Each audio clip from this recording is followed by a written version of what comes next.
Welcome to Module 16. This module focuses on the spying of web application traffic. As you've discovered in Module 14, which focused on the XSS vulnerabilities, exploiting these flaws could have serious consequences for users of vulnerable services. User data, such as session IDs, could be stolen and malware could be installed on a victim's computer. As you know, it's feasible to execute any JavaScript browser-side. There are also other means of exploiting these holes. Using several simple tricks, an attack is able to write a script which will monitor all operations executed by a web application user, and which will be active as long as a given browser window is kept open.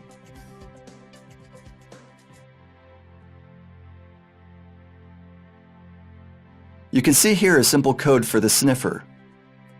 The load sniffer function launches the sniffer. First, it creates a secondary XML HTTP request object used for AJAX requests. Then loads all links and forms in a website. Let's see the sources for these functions.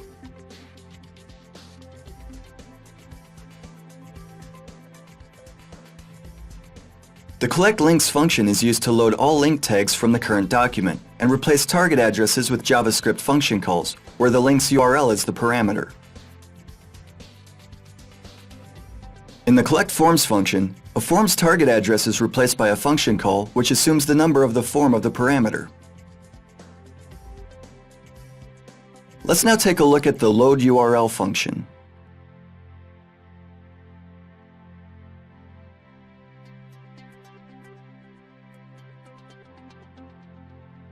At first, the sendToAttacker function is called, which we'll discuss in a minute.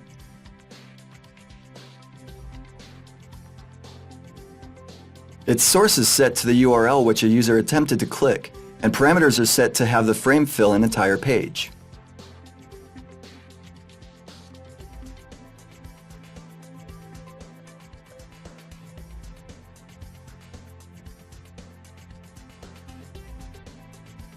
The frame is added to the website's DOM tree, and display delay is set to 400 milliseconds. After this time, the site should preload. The script tag is also added, which loads the code of our sniffer. Next, the loadSniffer function is called to parse the page. Let's now focus on the sendToAttacker function.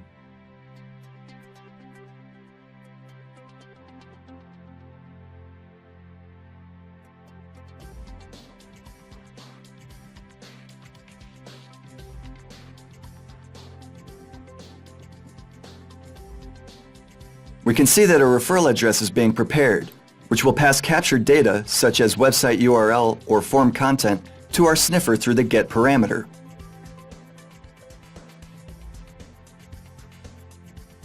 XML HTTP request object references to pages from other domains are disabled in virtually all browsers for security reasons.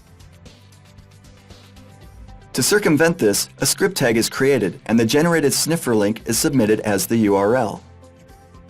Next, the tag is added to the DOM tree, so an attempt will be made to load the script, which will execute the GET request and send data to the sniffer. Let's see the sniffer code now.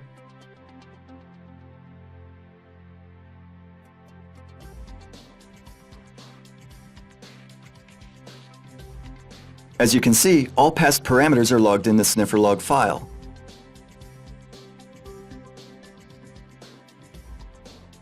As for now, the sniffer log is empty. Let's take a look at the source code for our website.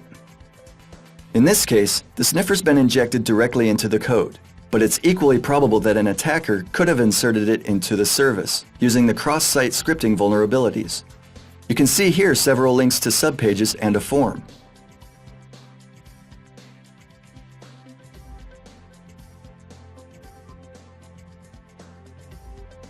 The sniffer code is not executed on the subpages.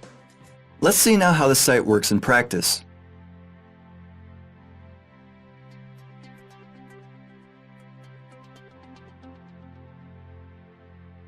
You can see here the main page. Links have been replaced with load URL function calls. Let's click on the first link. This page has also been parsed by the sniffer. Let's open the second and third links.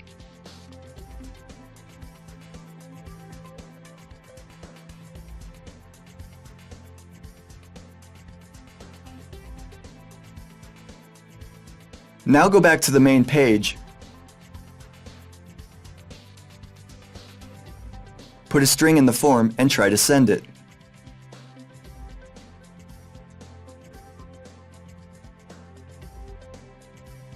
Let's see the contents of the snifferlog file. As you can see, all calls have been captured, including the values sent through the form.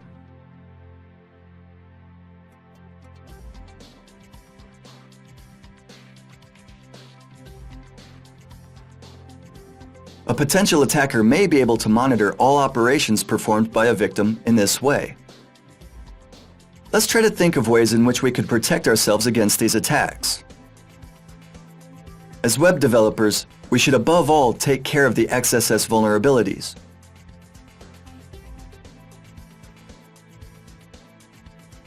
We should also make use of a frame killer. If our page is open in an iframe, the code will redirect an entire browser window to the frame's URL, causing the page to reload outside the frame. In this way, the page outside the frame with all embedded scripts will be skipped. As users, we should be on alert if the address in the bar does not change, even if we have browsed through several pages. What's more, if by hovering over a link we discover that the displayed URL executes JavaScript, we should remain extra cautious. Some newer browsers disable JavaScript access to frames with URLs and domains different than the URL of the window.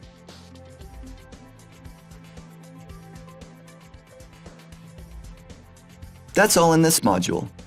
Thanks for your attention and see you in the next module where we will focus on session hijacking.